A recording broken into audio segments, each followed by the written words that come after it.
Another week, another loss for the Browns. They're off to Las Vegas. Shedeur Sanders came in and went down. Also, fantasy football, there's a lot cooking there. We got a big show. Let's go.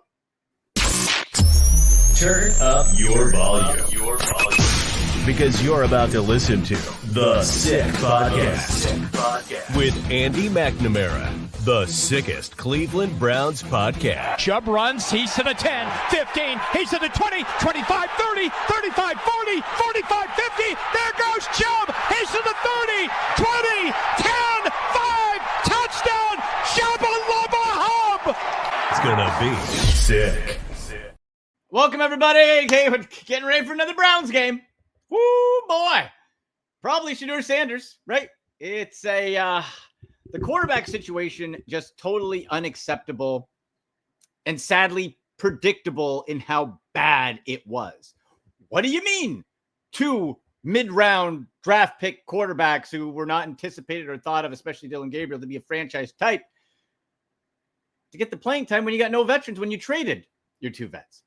Ridiculous. In any case, click subscribe, notifications on. Remember, live Sunday show, 10 a.m. Eastern. Have the parlay party, fantasy football start, sits. Get to my under the wire waiver wire pickup. Some interesting pickups that we can get to for this week as we approach the fantasy football trade deadline. So get your questions in on X at SickPodBrowns, at AndyMC81. Follow along there. Instagram as well at AndyMC Sports. That's where you can see my post-game Browns rants. Usually I'm not too happy except for the odd time, which I don't even know if we're supposed to be cheering or not based on draft position right now. A man who knows Cleveland sports as well as anybody, my buddy Matt Fontana, back to the program. Matt, how you doing, buddy? I'm good, Andy. With that intro, I've been better about the Browns situation with some things, but everything all considered, it's things are going well. Boy, it's tough, and I know on your shows, it's all sort of an investigation now at this point in the season. It's all right. We wanted to see Shedeur. He came in. Looked like how we did at the end of the preseason, and in college, to be frank, running back, getting sacked. But Matt, thrown in by surprise, can we not at least give him a week of prep just to see? Maybe it's still the same, but just to see if there's any sort of improvement when he finally gets reps with the ones. Yeah, I mean, it's his job now, as far as I'm concerned. You have a big enough sample of Dillon Gabriel, and the whole point, Andy, was the evaluation of these quarterbacks. The only thing you wanted to get an answer was, should we draft another quarterback next year? Okay, I have my answer. Watch Dillon Gabriel. Yes, we should draft a quarterback next year. Now, give Shedeur Sanders the same runway. But the problem is, and this is where people get, frustrated or angry, or certainly my message or my inbox on Twitter is feeling this way, is we're not even giving guy the chance. Well, why should I? He's a fifth round draft pick who I had serious questions about coming out of the draft, and he's doing the same things that I didn't like at Colorado in his one half of football. Now, yes, I know people can argue about how many reps he got in practice. Shocking alert, he didn't get any, and that's normal. It showed. Well, they weren't working with him off on the side. Why should they be? He was not the first overall pick. He was not a top first pick for this team. So it is now, in my opinion, should be his job. You maybe now do a few things. You work on him with, yes, you cannot give up ground to avoid sacks. That didn't work at Colorado. It's not going to work here. Trick up the playbook, make some of the changes that are needed to make him feel more comfortable from a playbook standpoint, and let him know, hey, this is your job for now, and give him the same thing, 5, 6, however many starts it goes towards the end of the year, to try to get to the answer of that question. Should we draft a quarterback in the first round? And the problem that people are trying to wrap their head around is, you have got to start with an answer. You've got to start with, at this moment, yes, the Browns should draft a quarterback. Now you're not giving you're not giving him a fair chance. No, he's a 5th round draft pick. The odds are he's not going to be your franchise guy. Prove me wrong. I'd love that to happen. Please let that happen. Right. So that's kind of where we're at. So I expect the Browns. I expect them to start this weekend. I see no reason to go right back to Dillon Gabriel. Give Shedeur his time right now and kind of see where it goes. And it's interesting too, because Tom Brady was his mentor, right? With the Raiders, part owner, passed on him all those times as well. So that's an interesting side storyline in conversation with Matt Fontana from the Matt Fontana Show on Big Play Network and ESPN Radio. Matt, when we look back very briefly, because I just can't linger on these past games Sure. with the Ravens, but we have some dog bones and doghouse gifts to give out here.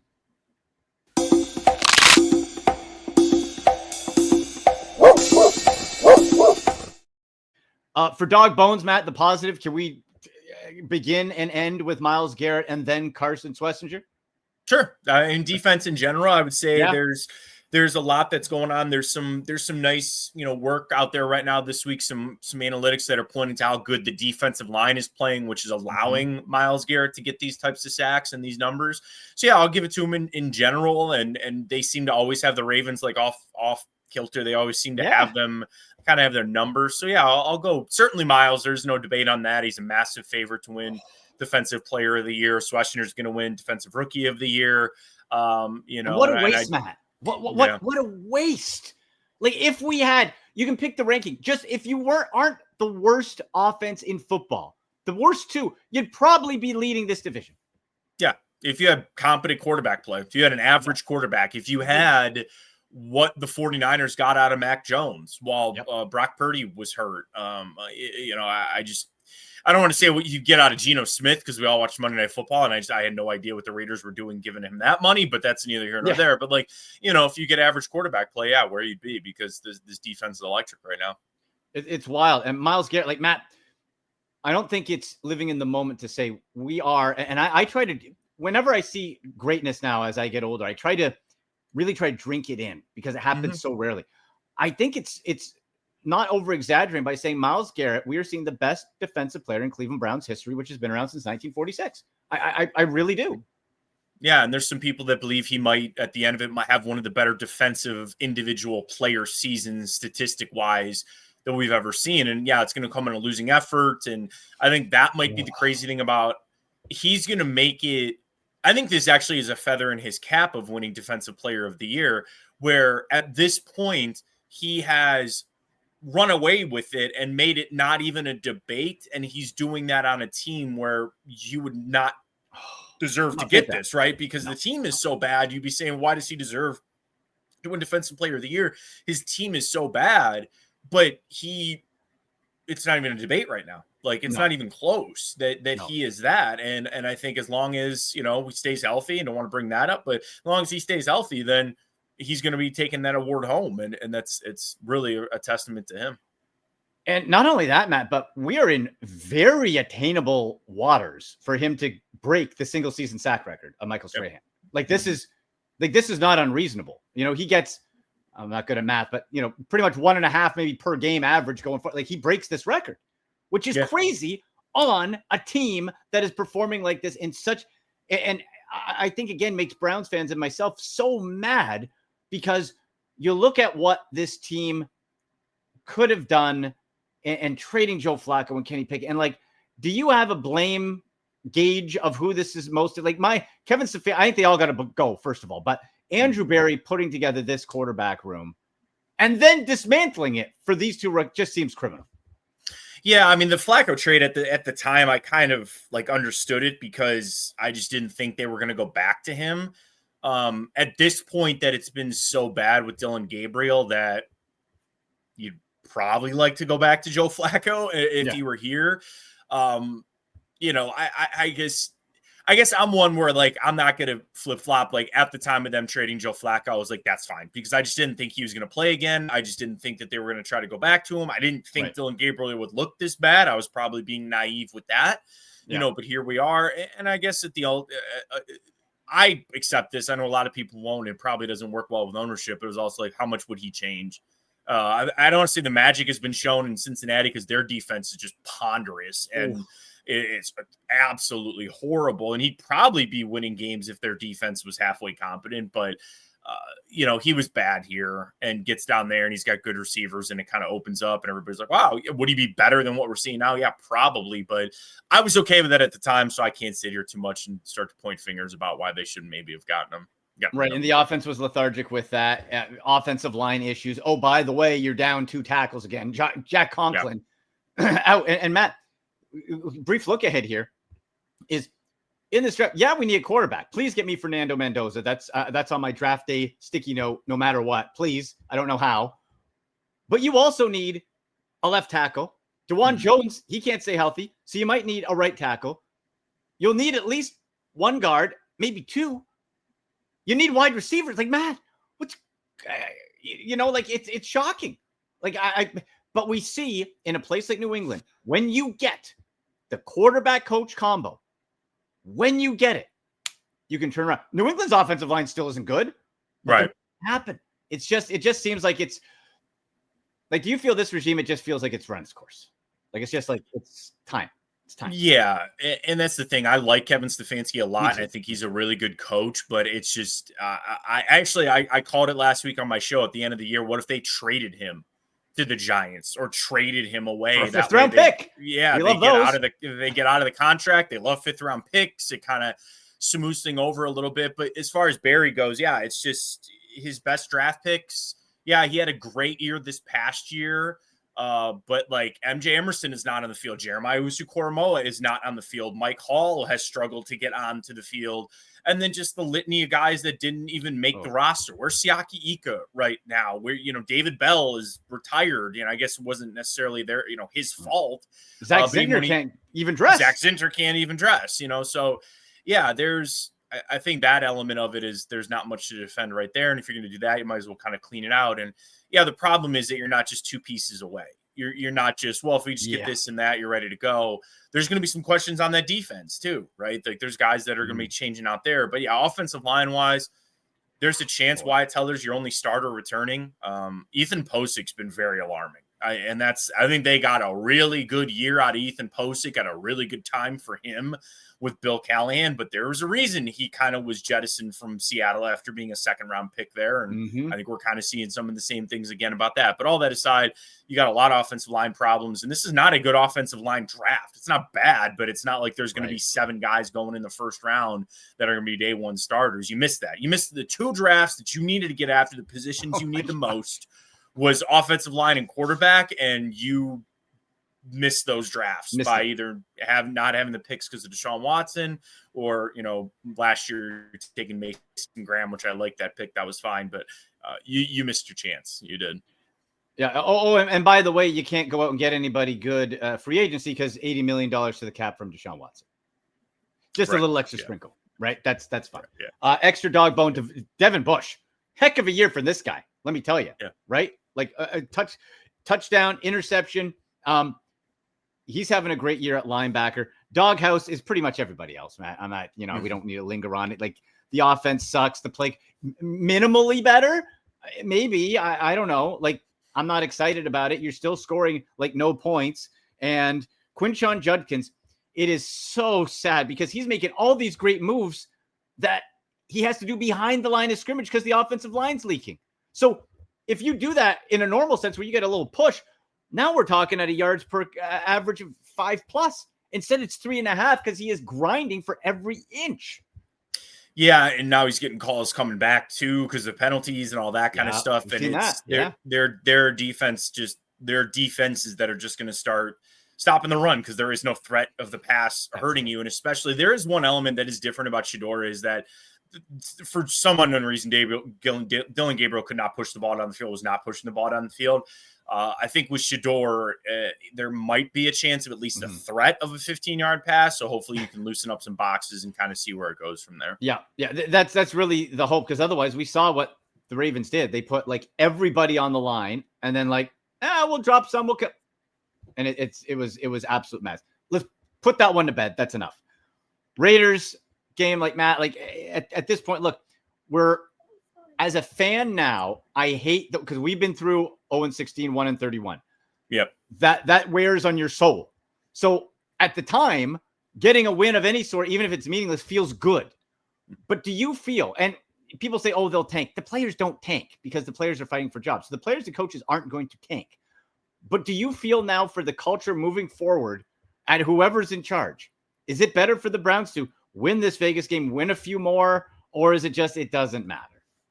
I mean, I think it always is better to win. I don't have many examples of tanking working because it's first off, it's not the NBA where one player can fix everything. I know we're Right. sitting here, we're talking about the quarterback, and it's nice to get one of those guys. But it's not the NBA where if you get a generational player. Sorry, my daughter's down here giving her that's Browns okay. thoughts as well. She's here. Does she have an answer? Does she have an answer for quarterback? What do you think about the Browns quarterback situation? Can you say not good? Not good. Yeah, that's right. Yeah. Here you go. She's right. She gets it. She's ready to go. She gets it.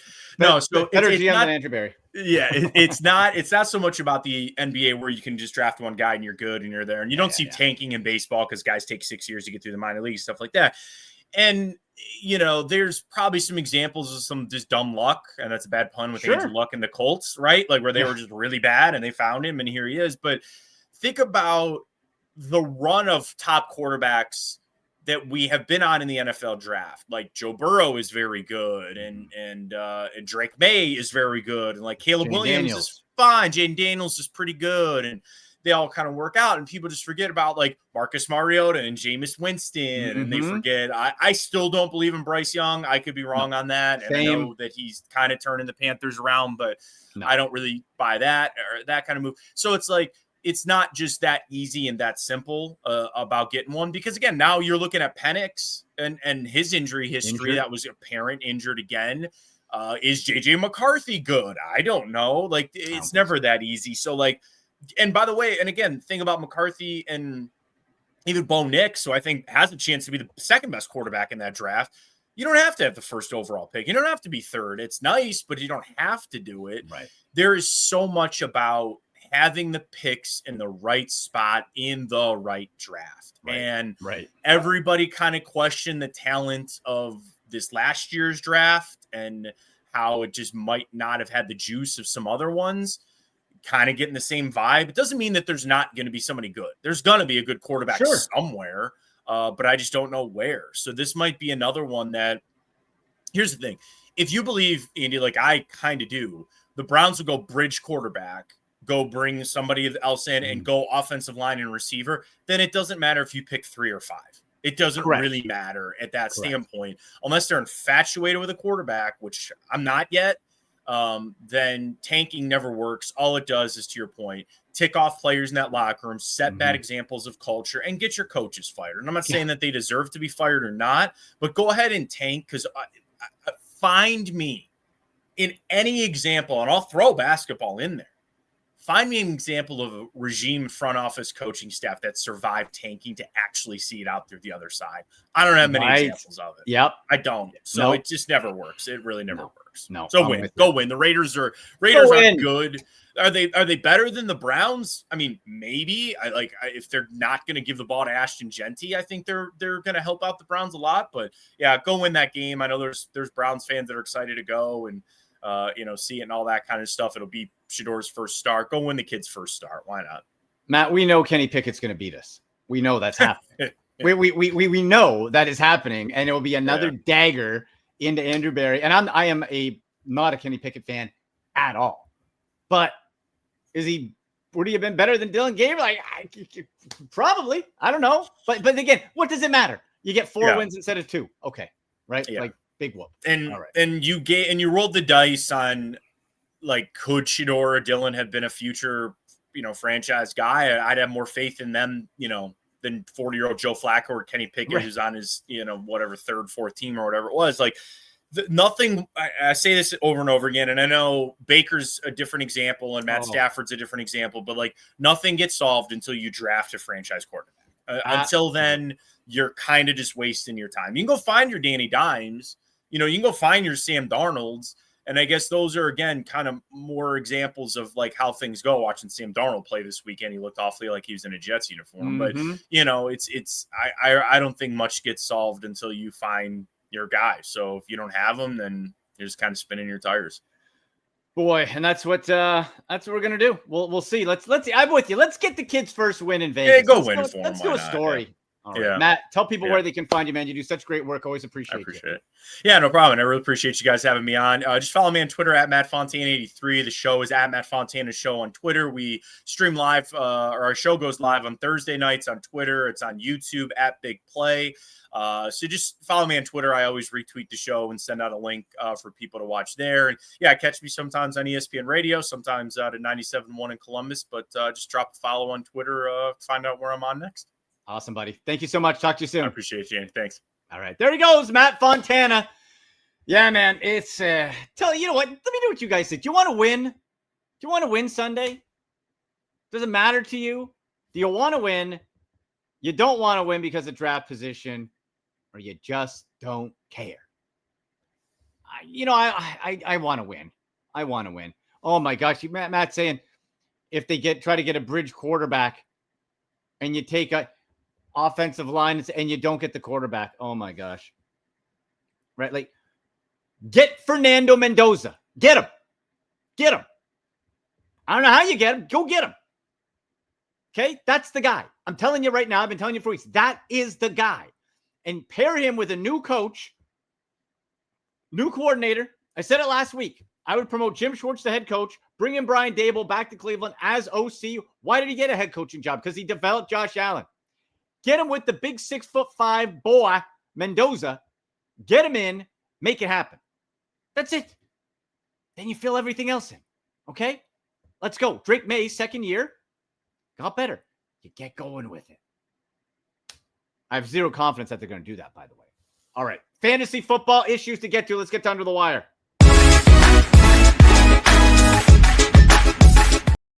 All right. So we are entering week. Are we week 12? Oh, my gosh. Wow. So we're week 12. Let's take a peek who's on by. Oh, Lord. Okay, we got the Broncos, the Dolphins, the Chargers, the Commanders on by. All right, so we have some heavy hitters missing here. Now, if we're looking at quarterbacks, and I've told you about him last week, and I believe the week before, guys, we got to go Jacoby Brissett, okay? Jacoby Brissett is rostered in just 38% of leagues.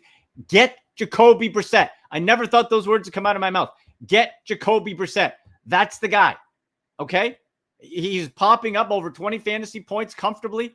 He's distributing the ball. It is working. However it's working, it is working. Desperation play. Tyler Shuck put up almost 19 fantasy points before the bye, playing Atlanta. Division game.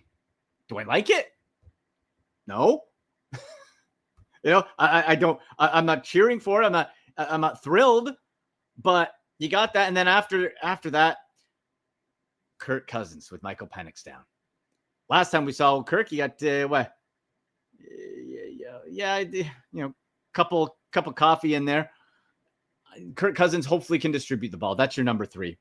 After that, Cam Ward finally had a good real life game, but he hasn't eclipsed 13 fantasy points. You might as well try to put a wide receiver in there instead if you got a 2 QB league.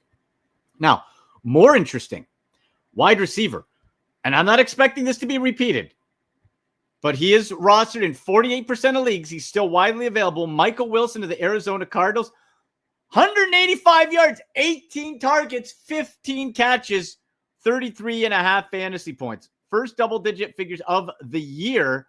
Now, what we have to check, does Marvin Harrison Jr. come back, right? If he does, that's going down. Regardless, 18 targets is obscene. So is this the start of something? Is this a huge one-off? If you're in bye week trouble, worth a play. Worth a play. Maybe a Jacoby Michael Wilson stack, which is, again, not great, but it's something to look at. Running back, we got to be looking at Manuel Wilson for the Packers. Now, Josh Jacobs looks like day-to-day. I wouldn't spend all your budget on it, right? Initially, it looked like he would have been out for a while, and you dump everything into Wilson, but we're not quite at that point, right? We're not quite at that point. I still think you make an aggressive push for him, but I wouldn't go all in with that. Chris Brooks is the backup if you want to get sort of a real deep dive on there.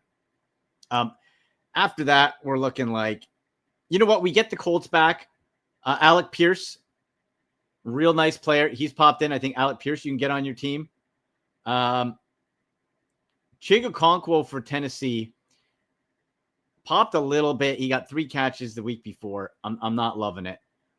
Emmanuel Wilson's really one of those top hats. Colston Loveland, I'm just not enamored. I'm not enamored with it. I want to check Cade Otton again. I mentioned to you a couple weeks ago, and he popped a bit. Didn't have a great game against Buffalo. Week before, had 12 targets. Against the Rams, might be forced to keep up, might be an opportunity. So Cade Otton, his ownership went way down, is a guy I think you can take a look at and go from there. And then again, we're looking at players like a Christian Watson really went off. Now, his ownership is still only 35%. That would probably be me looking at it. Going up against the Vikings, he's going to be in a prominent role, went for 2 touchdowns. Now, the target share, 5 targets, 4 catches, just 46 yards. In line with what he's been doing, where he's been getting, high singles, low double. But the fact they kept going to him, that is a good pickup. Bye week trouble with all those teams on bye, you can go to. So Christian Watson, one of the top wide receiver buys. You got any questions? Hit me up on X at SickPodBrowns, at AndyMC81. Use hashtag AskAndy. Follow me on Instagram as well at AndyMCSports. Follow along. Make sure you click notifications on, click subscribe, and Sunday, 10 a.m. Eastern, we'll be back with a whole new live Sunday show. We'll have Parlay Party, your best bet, your fantasy football start sits, and a quick bet here for Thursday night football. Bills at Texans, Buffalo 5.5-point road favorites. Give me the Bills for the points, 43.5. I say go over on that. I think Buffalo lights up Texas a little bit. They're a bit stingy, but we're going there, and a Josh Allen anytime touchdown. So you can bet on that on the DraftKings Sportsbook, because week 12, it's going to be starting, right? It's going to start right now. Every touchdown brings you closer to a payout with DraftKings Sportsbook, an official sports betting partner of the NFL. This isn't just football. First touchdown, fireworks, anytime TD rushes, and live bets that ride every momentum shift. At DraftKings, every play is your next shot to win. New customers, this one's for you. You bet just $5, get $300 in bonus bets. Plus, grab over $200 off NFL Sunday Ticket from YouTube and YouTube TV. Your season's starting right now. Download the DraftKings Sportsbook app. Use code 6sports. That's code 6sports to get $300 in bonus bets instantly when you place your first bet of $5 or more. Plus, over $200 off NFL Sunday Ticket from YouTube and YouTube TV. In partnership with DraftKings, the crown is yours. Gambling problem? Call 1-800-GAMBLER. In New York, call 877-8-HOPE-NY or text HOPE-NY 467-369. In Connecticut, help is available for problem gambling. Call 888-789-7777 or visit ccpg.org. Please play responsibly. On behalf of Boot Hill Casino and Resort in Kansas, fees may apply in Illinois. 21 and over. Age and eligibility varies by jurisdiction. Void in Ontario. Bonus bets expire 7 days after issuance. See sportsbook.draftkings.com/promos. NFL Sunday Ticket offer for new subscribers only and auto renews until canceled. Digital games and commercial use excluded. Restrictions apply. Additional NFL Sunday Ticket terms at youtube.com/go/NFL Sunday Ticket/terms. Limited time offer. All right, there you go, folks. Big thanks to Matt Fontana from the Big Play Network and ESPN Radio, talking Browns, getting you ready. Again, let me know. What do you want? What do you want to see out of Shedeur Sanders? What do you expect, and what do you want the result to be? And get those fantasy football questions in as well. So for Matt Fontana, for producer Shane, I'm Andy McNamara. We'll see you live Sunday, 10 a.m. Eastern. And until then, go Browns! And that's a wrap. Hope you don't miss us too much until next time. Follow the Sick Podcast with Andy McNamara on YouTube, Instagram, Facebook, Google Play, and Apple Podcasts.